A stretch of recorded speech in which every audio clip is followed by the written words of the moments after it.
16, July 1872. My dear Miss Levitt, please forgive my last letter to you. I was quite distraught about the accident. I shouldn't have burdened you with my gloomy mood. Although I don't remember exactly what I wrote to you, I shall hope that nothing that I wrote was upsetting. That certainly was not my intention. Please try to forget this most recent letter and forgive my bothersome nature. Thank you for your good wishes for my holiday. It was rather quiet and uneventful.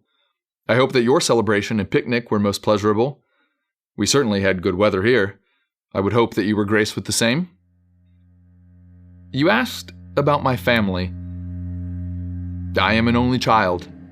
My father has passed on at least 15 years now, so my family is my mother and my aunt, her sister. They are both quite healthy for their advancing ages. I can only pray that I shall be graced with the same. I had a brother, but he died as a child and I never knew him. He had some unusual disease and never grew past the age of 3. As I understand, all of this happened before I was born. I wish that he were here. I have grown up in the company of women and have not had much companionship from men beyond my work. I suppose that I would have liked to have had a brother quite a lot. But I should never complain.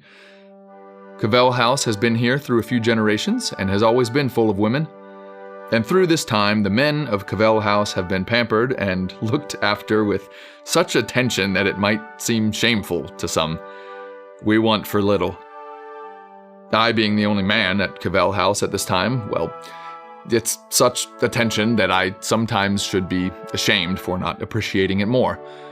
I am looked after with such detail that I may be spoiled and should be quite strained should I be without all of this.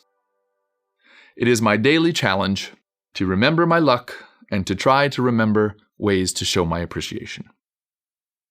I dare say that there are times when I feel there might be a little competition amongst the household for my attention.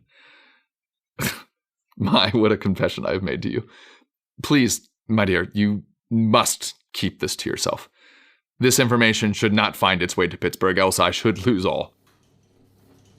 You ask about our air. Yes, it can be really bad. We are a growing industrial city. The growth seems unending, as does the dirty air. Whether the smoke from home coal furnaces or the smokestacks of business, the air seems to be dirtier each year. My favorite days are when we have a good wind to blow it all away. It is why my mother does not venture out often.